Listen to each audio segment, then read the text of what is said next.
Asian টি-20 primary কাপের সেমিফাইনালে মুখোমুখি হয় হংকং এবং ওমান।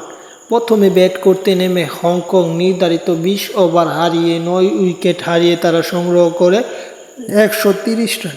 বিপরীতে 131 রানের লক্ষ্যে ব্যাট করতে নামে ওমান এবং ওমান 19.2 বল খেলে এবং 4 বল হাতে রেখে জয়লাভ করে 5 উইকেটের ব্যবধানে তারা সংগ্রহ করেন 132 রান।